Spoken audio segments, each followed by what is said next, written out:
It's the week 2 edition of the Coach's Corner here on RFM. Great to have you along with us for another week of high school football action, breaking down week 1 action and then previewing week 2 to come. With Leominster High School Head Coach Devin Gates, I am Todd Robbins. Great to have you along with us here on RFM and with our partners at WLPZ and Tucka56radio.com. More on that later on, but let's turn our attention to Week 1 of action. Leominster opens the 2022 season with a 48-6 victory in the 141st meeting of Leominster and Fitchburg, putting the all-time record at 70 wins, 61 losses, and 10 ties in favor of Leominster. Coach, a 48-6 Week 1 victory. We've said it on the broadcast, perhaps ad nauseum, but in reality, if you had that on your bingo card, even in your best case scenario, 48-6. Did you see that in your vision going into the game?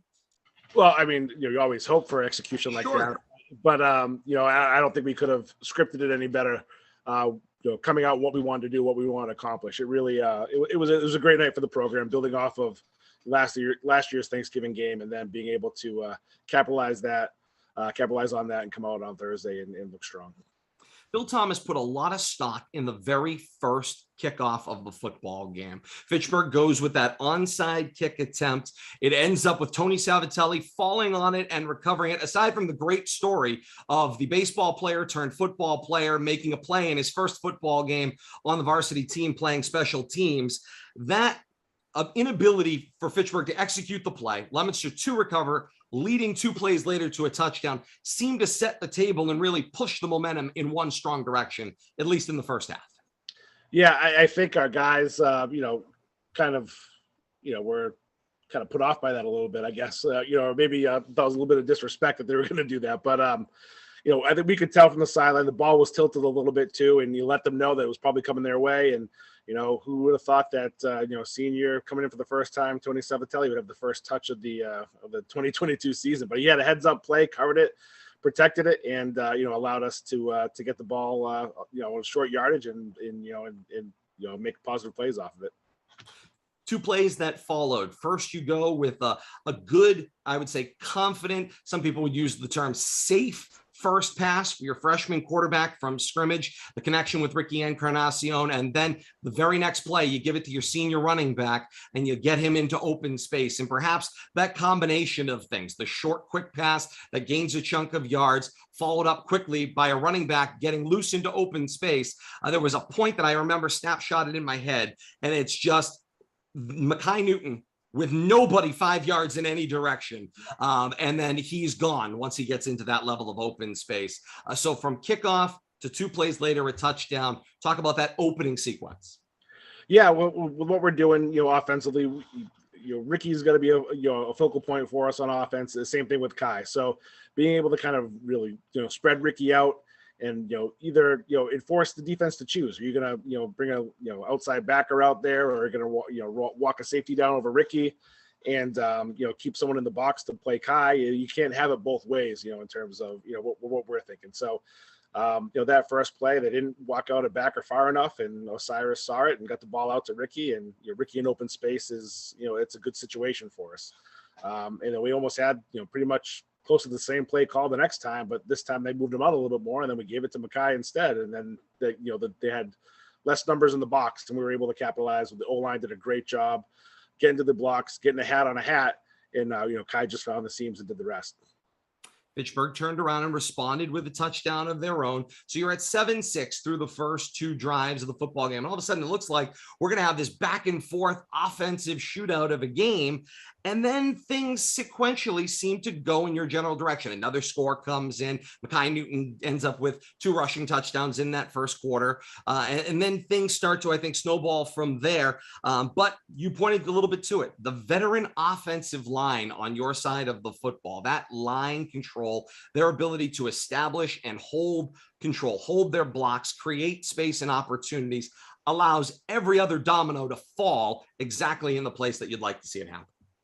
Yeah, the guys up front were really feeling it, and I credit John Escabi first with being he's the quarterback of the offensive line, and he's able to direct traffic, make sure guys know they're going to the right spots, and the guys respect him and they listen to him, and we've had years in the past where we've got 4 guys doing the right thing and 1 guy doing the wrong thing, or 3 and then 2. So to have everybody as a unit playing together, doing the right thing, it was a huge difference for us, a huge difference. And that type of thing allows every other domino, as I said, to fall into place. Perhaps similarly, again, now moving to the other side of the ball and the defensive side of things, big plays. That's been a signature perhaps of your 4 years. If you were to talk about what were the things that went well over the previous 3, it was the defense creating opportunities for your offense, and then the offense in turn maybe failing to capitalize. Those 2 things were working rather harmoniously in this week 1 matchup. Ricky Encarnacion gets what by far might be the best interception I have seen, coming from well out of my peripheral vision for where the ball was going. So I've estimated it at 10 to 15 yards off the ball. So all of a sudden being at the ball and digging it up, getting his hands underneath it and making an interception that again sets up a subsequent touchdown play when your offense comes out onto the field. Yeah, I mean, Ricky made a heck of a play, and that comes with preparation. Again, Coach Bononi does a great job. Like you talked about it in the first week of Coach's Corner, but he's meticulous in his preparation, and guys respect that. And you might think sometimes high school kids, with the amount of information, maybe it's too much. These guys are eating it up right now, and they're seeing success with it, whether it be the scrimmages that we had, and then obviously on Thursday night. But they're playing with a lot of confidence, and Ricky just saw it, diagnosed it, and then being the athlete that he is, I've never seen a quicker 5 steps for him to get to that ball and make a play on it. But that's the type of thing that we're trying to do here, and everybody putting forth maximum effort on game day. Even in practice, we're getting that kind of effort from the majority of our team across the board. Wins certainly are obviously fun, but I want to pull that apart a little bit more. How much fun is it from a coaching standpoint and from a playing standpoint when you have players that desperately wants to absorb that information, that really wants to get and take that coaching and internalize it and turn around and execute it? I can only equate it to the classroom. When you have a class that's feeling it, that really is buying into, the lesson that you're teaching, it is vastly more entertaining to be a teacher in the room at that moment in time. How much fun is it to coach under those circumstances? You talk about as a teacher, when you see kids have that aha moment and how that's what you teach for, and that's the reason why you do things. The same thing in coaching. We're seeing guys have those aha moments and have the confidence and then communicate with each other and pass it on to the guys that are also the second in line in their position in the depth chart. And we just have a great learning environment that our coaches have created and our players have responded to. And it makes going to that practice field or being around that team so much fun. I mean, these guys have really embraced each other and the coaching, and they're really hungry to keep it going. And that is an exciting time to be a part of a program under those circumstances. We mentioned the offense and the dominoes and capitalizing and moving quickly to execute 41 first half points. It is a rivalry record. It broke a record from 1927. That's 95 years old. Mark Bedanza and Kate, of course, were loving that, getting that information together, communicating it, and then getting it out on the broadcast last week. But what does that mean to you? You're an offensive-minded coach. So when you have 41 first half points, how exciting is that? It's pretty exciting. We've obviously had our struggles offensively the last couple of years. So to come out and execute like we did offensively, and have the guys be excited about it, it was great. It was great. It was just us playing our game. It wasn't, us trying to run up anything or anything like that at all. It was just us executing the way that we've been trying to execute the last couple of years. So to let those guys go out there and play and have success and make it happen, it's great. And, I have a lot of respect for Greg Graham and that whole Fitchburg program. I grew up in Fitchburg, was a part of that program, when I was younger, and, Greg's a great mentor. And he's doing things the right way there in terms of, what he's teaching the kids, and how he's kind of, how he's helping them become better men too. So I have a lot of respect there, and nothing was done out of disrespect at all. It was just, we had a really good night executing the stuff that we wanted to do.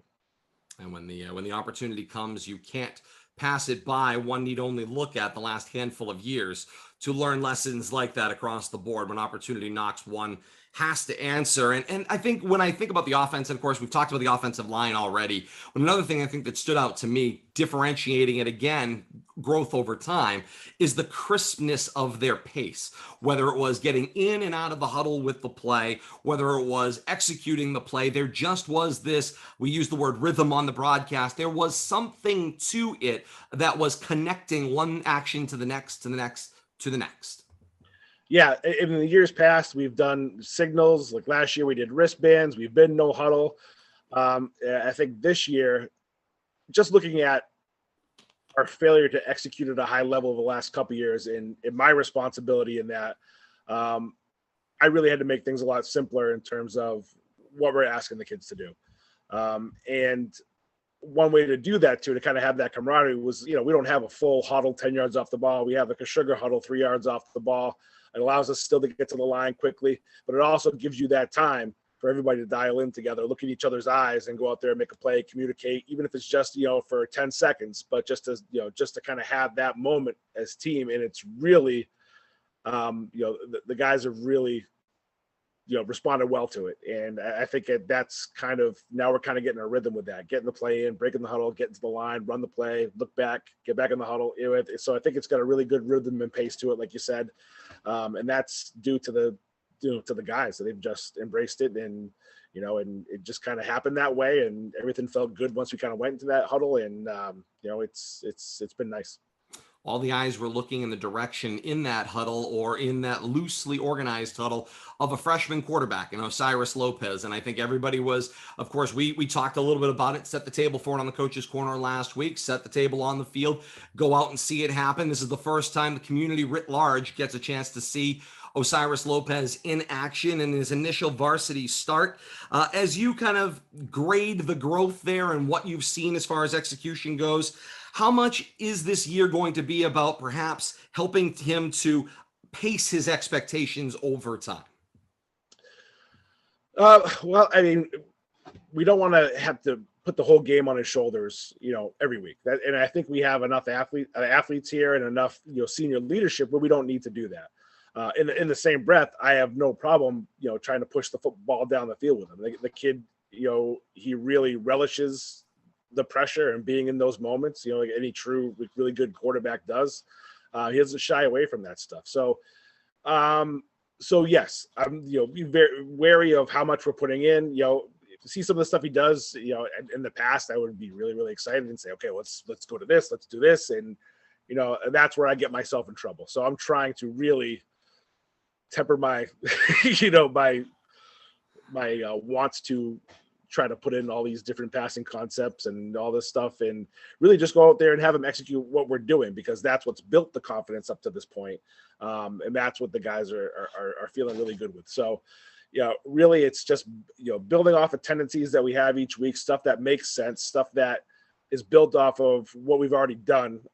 So we don't, really with Osiris, it's, just making the game plan very clear and going out there and give him the guidance to do it. It's, we're not looking for him to go and reinvent the wheel out there, and we don't need him scrambling around and trying to throw the ball 80 yards downfield. We can take what they're going to give us. And I think he's got enough poise and obviously, the arm strength to be able to get to those quick hitters, to be able to see the space and get the ball out. So again, I don't think we have to go crazy with what we're doing here. I just think we need to keep on executing the way that we're doing and build off our tendencies each week. Lest this turn into a teaching podcast, but once again, there's more teaching, and why teachers make the best coaches at the interscholastic level. That's all scaffolding right there. How much do we scaffold, and how fast do we scaffold it to get to our next lesson? Yep. And that's gauging that each week right now, each week. So, we've reached one, benchmark now. Okay. And now we're going to scaffold up to the next one. But again, we don't feel the need to rush stuff in there or to jam stuff. We don't want to overload them. We don't want to, especially if we don't need to. It's nice in theory to say we got to build off of this. We did this well. We got to put this in now. But until we need to, we're going to run our offense that we have in right now. And that's the development of things. You alluded to this a moment ago, and I had here in my notes. You mentioned, of course, you have Lopez. Okay, you add Caden Drinkwater into that equation as a freshman receiver, and then you add that to this veteran offensive group of Newton, Encarnacion, Aguilar, Viola, Cormier at the tight end, who we mentioned somewhere in the broadcast in the second half because we hadn't even seen him. He was there, but we hadn't really even had any attention in that general direction because the tight end didn't become part of the conversation in the first part of that football game. So when you have that kind of dynamicism and that series of options, how difficult is it on the other side of the field to scheme against option A, B, C, D, E, F, and we continue? Well, that's why we're running the system that we're running, because it's really hard to be able to account for all those guys all over the field. And you throw in guys, and Josh started the game at H-back for us, but Dominic Swain played a ton in that first half. He was in there a lot for us and did a great job blocking. Braden Martin came in and ripped off a couple big runs there. Xavier Cora can do it too. So we have a lot of weapons that teams are going to have to account for. And if you start to cheat, or overload one of them, then the other one's going to burn you. So teams really need to be careful, I think, against us in accounting for, accounting for everybody and how you want to kind of structure your defense and roll your strength and keep us guessing. And, I think that's going to be something that we got to feel out each week, which is why I don't feel like we need to answer problems with plays. I think we need to answer problems with technique and tags off of stuff, right? With our same concepts. That way the kids trust it. They know how we're going to solve the problems. If teams, if they want to try to come and blitz a freshman quarterback, then we're working on ways that we're gonna problem solve that. So I think it has us in a good spot where we kind of understand where we need to go to solve a problem if something does come up. So guys already know, if they're going to roll coverage to Ricky, then, he's on the same side. If Ricky and Caden are on the same side and they're going to roll coverage that way, well, then Brian Aguilar can certainly make a play too, as well as Kai, and even Osiris with his legs, if that comes to that too. Before we leave this week one action, there are two questions I've got for you. We'll start with the first, and that is overwhelming week one success. Is that a blessing or a curse? Now, the coach answer is going to be all wins are good. They all count the same, and wins are way better than losing. But overwhelming success versus losing in week one, how does that translate in the long term? Well, I think it was good for our kids. I really do. I think starting the year off this way, piggybacking off of how we ended it, but the seniors here have been through a lot. They've lost some hard games. They've fought hard, and they've lost games that they should have won at times. So our program really needed that. At the same time, and what our coaches have done, we watched film Friday, last Friday after the game, and we were on to Doherty. So our coach is really going to keep them focused because this is the start. But if we start taking our foot off the gas and start being content with what we've done, then we're going to start taking a step backwards. And the guys understand that.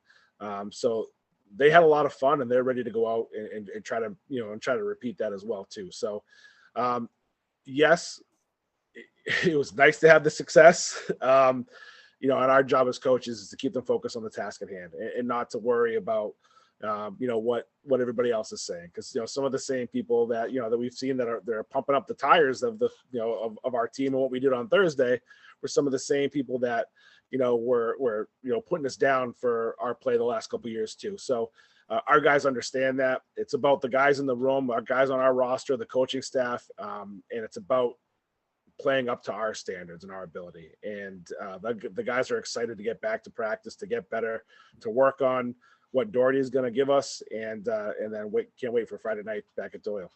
Fanatics and detractors. There is a fine line between those two important things. So here's the number one question, and we've been scaffolding this conversation toward the number one question I have been asked since that game Thursday night. It was asked of me when we traveled out for Franklin and Wachusett. It's a conversation I've had with people that are both football people and maybe are the casual people who used to tune in once a year for Fitchburg and Leominster on Thanksgiving, who now will tune in twice a year for Fitchburg and Leominster week one and then on Thanksgiving. Was Thursday's performance, if we were to evaluate it in the larger picture, was it more about Leominster's success and execution, or was it more about Fitchburg perhaps having a slow start and then running into a snowball of things on their end of the field?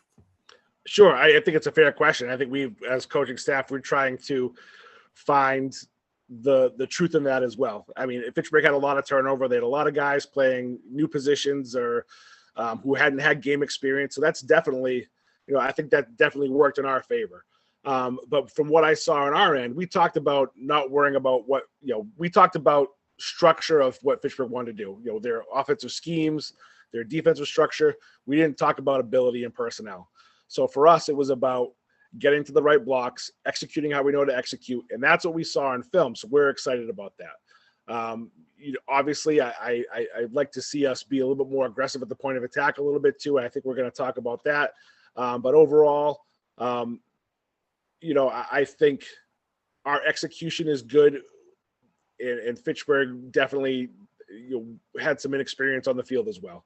So I think our guys understand that, and they take into account for that, and they want to make sure that it's not just a flash in the pan night, that's not going to be the one and done, for us this year. So they know that they can build on what they did.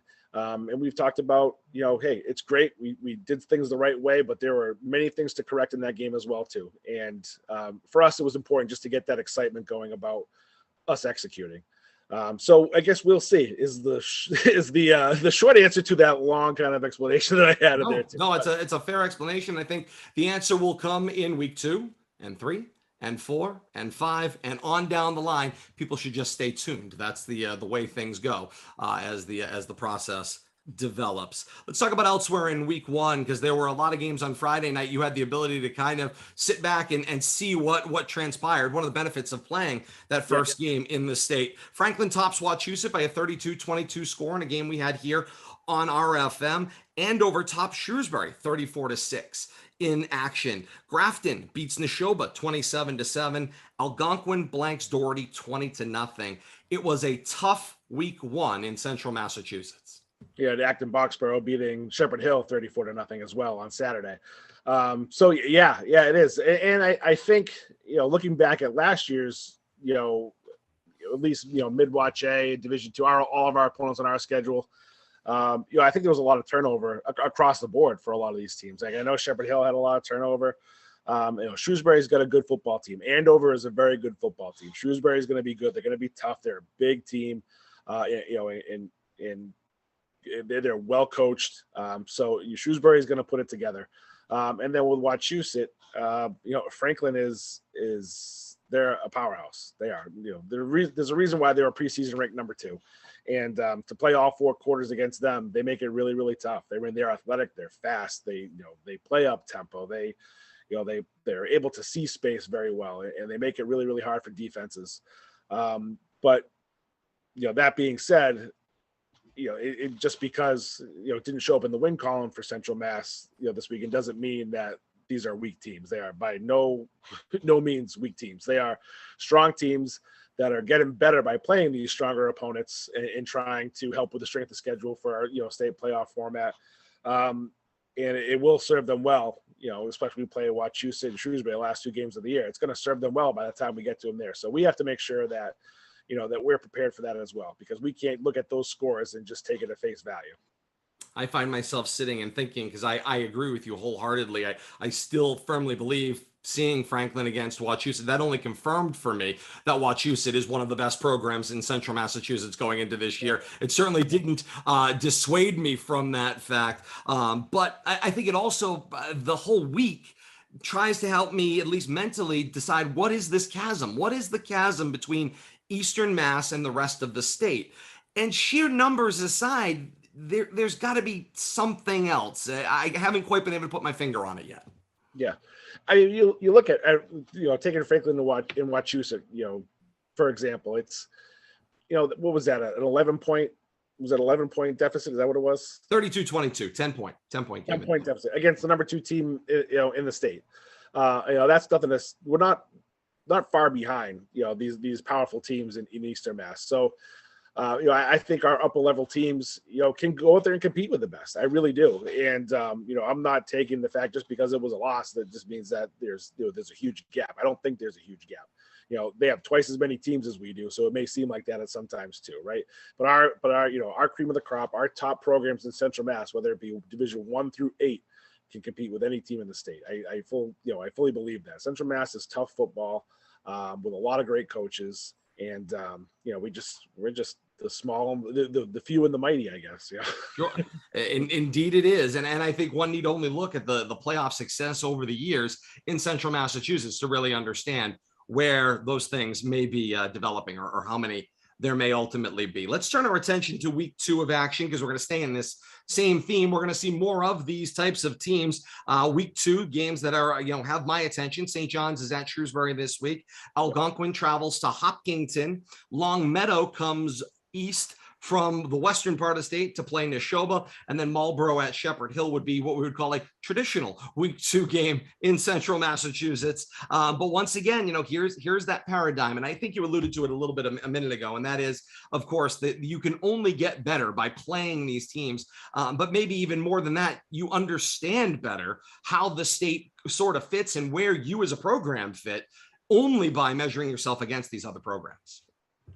For sure. I mean, that's, I think, was the theme in going out and finding games for schedules, for our schedules this week. That's why we picked up Peabody, who was a strong Division II program. We play them week 5.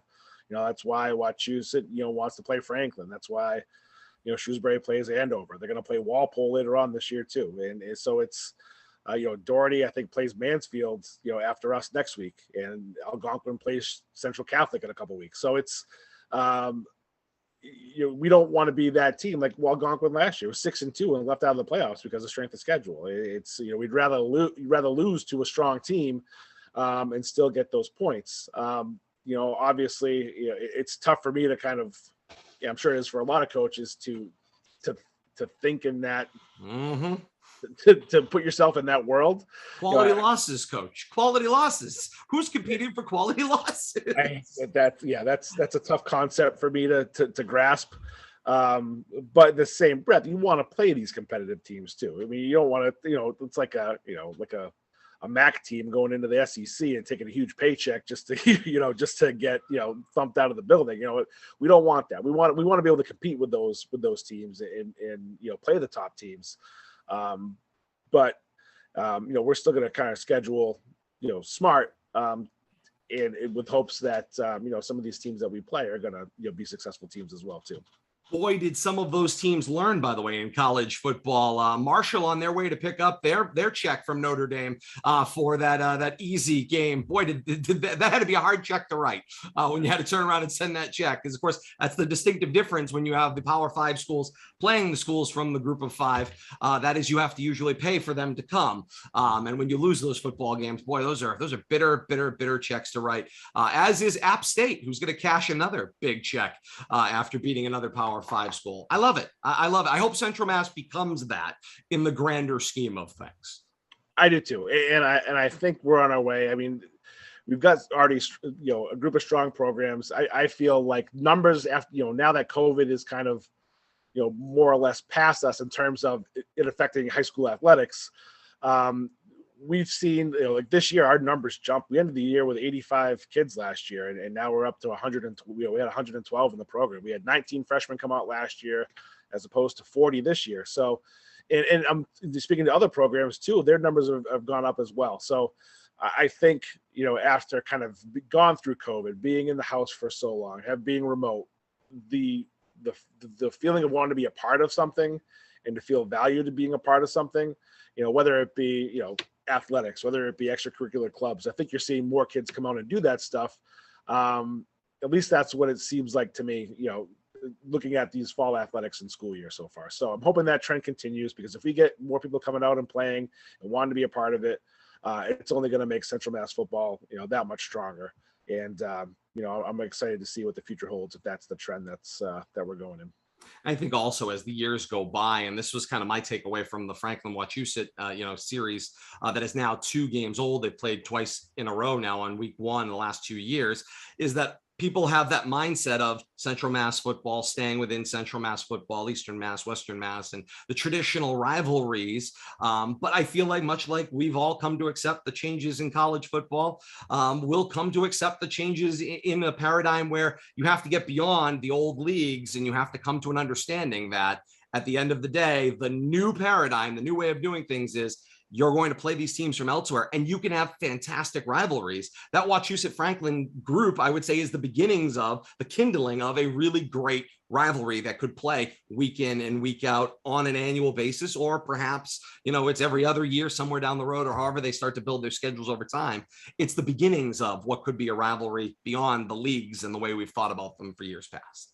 No, I agree. I think having, some Central Mass teams or Midwatch, if there's a crossover between the Hockomock League, I think, if you can kind of look at it, and this was Mike Dubzinski's idea too, and not taking credit for it at all, but to have like a cross conference, agreement, if we're playing like dual, we're, Central Mass teams, and, if we're Midwatch A, we're crossing over with Dual County, or we're crossing off with Hockomock, Like, I think you can really get some meaningful rivalries and people paying attention to that stuff too, because it's quality football. If you're not about wanting to see the best teams in the state compete against each other, then I don't know what we're doing this for. Really. Absolutely. It's something new. It's something fresh. It's different. Todd, don't get me wrong. I love tradition. I love the traditional rivalries, but there's nothing wrong with going out and doing this. It kind of, settles the Eastern Mass versus Central Mass debate too, or puts it at least it puts it at the forefront of what's going on. Now you're actually seeing the results, and being able to see, say, either way, which part of the state is the strongest or the deepest or can compete. It's, to me, it's exciting. And what is it going to take to ultimately compete in this new statewide postseason? Let's further turn our attention to week 2 of action as Doherty comes to Leominster. Leominster opens up Doyle Field for the 2022 football season on Friday, September 16th. We'll have the action for you here on our FM. And Coach, this is a new look Doherty. This is a different looking team than we had seen a year ago, than we had seen, during the COVID modified season. It's a very different looking Doherty team. And it starts right at the point of attack with their leadership in their quarterback, and that is Dean Pullman and Josh Romeo. They're going to have a dual-headed quarterback attack. How difficult is that from a scheme standpoint when you have two quarterbacks doing two different things, and from play to play they could alternate, from series to series they could alternate? You just don't know. How many more question marks does that put into the equation? I think a little bit. I think I think they're still running a lot of their core plays in there. I think there's tendencies when each one of the quarterbacks are in, whether that be, one's a more run heavy quarterback, the other one's a more pass heavy quarterback, and I'm sure they're going to try to throw off those tendencies by doing some stuff too. But for us, it's something that that we can key on a little bit and plan for. I think it helps dial us into what's going on. We're checking to see what quarterbacks in there in the backfield, and we're able to kind of communicate what we think is going to happen, and it helps, I guess, narrow down our call sheet a little bit, depending on who's in there. So it does pose some issues, as you got to prepare for those two different styles of offense a little bit, but it's something that I think Coach Manoni and the defensive staff have really done a great job of breaking all that down and putting together a great plan. They really relayed it to the kids and taught the kids it today, and they responded very well. A lot of communication, a lot of problem solving, a lot of if and what kind of happens here, and we're coming up with solutions to things we might see. So I'm feeling pretty confident about our defensive game plan right now. Obviously Doherty's always going to have the athletes, and they're gonna bust some plays over. We're just going to make sure that we limit the amount of explosive plays and try to not let them get in a good rhythm. Speed and size will always be the hallmarks of a Doherty football team, along with the physical ability up front. But I want to take the dimensions a little bit further. I feel like when I look at, the grouping that they have, what they have available for weapons, it almost turns into a mirror image of what you guys are trying to do back on them offensively. Doherty has seemingly more combinations, if I was to sit here and do them out, than Oregon has uniform options. 2 quarterbacks, 3 running backs, 6 wide receivers, say nothing of what their line can do and who else they may not mention at this point in time. There's a lot of what ifs and gazintas that have to be considered. Yeah, and I think we'll take all that into account and everything too, but we're going to play the scheme first, and we're going to play the personnel second. All right. So if there's someone that we know, if he's in the game and he's more apt to run this type of route or this type of run play, then that's stuff that we got to key on. But at the end of the day, it's really about matching up with the scheme and being able to, keep everything in front of you. And just be able to diagnose and attack. And I think our defensive staff has that dialed up for us. We can't say enough good things about your offensive line. So we're going to end there on our preview, and that is talking about line control. And it demonstrated its importance in week 1. We've covered that piece in the Leominster-Fitchburg game, but it also demonstrated it everywhere. The New England Patriots certainly learned the importance of line control and the fact that they no longer have a quarterback, at least not at the moment, that's currently on the, potentially on the unable to play list, at least for the moment as well. So that line control, you're able to take that messaging, turn it back to your veteran line who are itching to get that information and say, look, if we can keep winning the battle at the line, we could pretty much say the sky is the limit for us. And if we start to lose the battle at the point of attack, things could go in the wrong direction. Yeah, we've talked a lot this offseason, just with us simplifying our playbook a little bit, it's allowed us to concentrate on, again, they've said this a bunch tonight, but on how to solve some of the problems when they do arise. So we have adjustments, we have things that we can do, and it's just a matter of communicating with everybody. And that's been a real strong point for our offensive line so far this year. So we're going to have to, see what they want to try to do with us. If they want to be, heavy blitz pressure team, we know we've gone over what our answers are for that in terms of protection, in terms of run game. And I think the guys are confident with that. So now that they know they have something in their back pocket, if they're getting beat, if we're trying to reach a defensive lineman and we keep on getting beat, then we have a solve for that. We have ways that we can do that. So it's not about, you just can't make that block, then you're not, playing good offensive line. There are guys, you're going to get beat. There's going to be fast guys up there against maybe some of our slower guys on the line, and we're going to have to account for it. We're going to have to solve that problem. And we've talked about that all camp long. So it's, they've communicated really, really well. I think that they're dialed in together in terms of, like I said, they're playing as a unit and moving as one. And for us, that's a beautiful thing. And we got to keep that going. It'll be a fun unit to keep an eye on throughout the rest of the year. Coach, as you get set for Doherty here and you think about that first half of action, what sets the table in the first half for success in the long term of Friday night's game? I think being able to, again, find space for our offense, what formations, what personnel, what side of the field is going to give us the best look to try to get favorable numbers for us, whether it be in the box, whether it be in the secondary, and just really see how they want to try to play all of our athletes and then be able to adjust from there. So that's really what it's about, going out there first offensively. And, defensively, again, the line of scrimmage, if we can get penetration, the line of scrimmage, if they want to, if they want to, try to establish the run game, we got to be able to play stout in there against their size. They got some really big offensive linemen. We got to be able to try to penetrate, knock them back a little bit, and force them to throw the football, which hopefully, is something that they're not overly comfortable with in certain situations. So that's really, I think, our key. Defensively, being able to get penetration, make it uncomfortable for the quarterbacks, stop the run game, and for us just to really make sure that we're seeing the space that the defense is giving us accurately to be able to distribute the football. And that is where we will keep our attention. And of course, we'll get an opportunity to talk right before kickoff on Friday night. Week 2 of action comes your way here on RFM.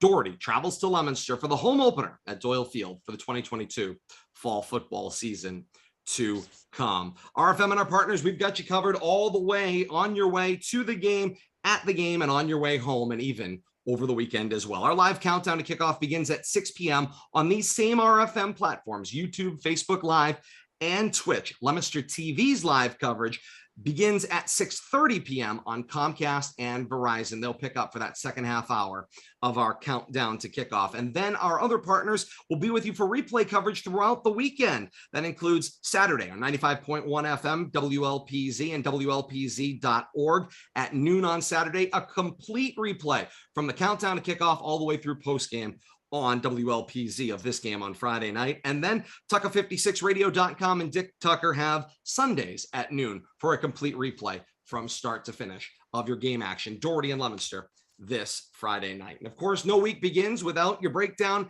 and analysis on Coach's Corner. Mondays at 9 p.m. right here on RFM. Wednesdays on Tucka56radio.com at 8 p.m. and Thursdays at 5 p.m. on 95.1 FM, WLPZ and WLPZ.org. As we said, no week begins without your preview and your breakdown right here on Coach's Corner. For Leominster Head Coach Devin Gates, I am Todd Robbins saying thank you so very much for joining us. And until Friday night, we say so long, everybody.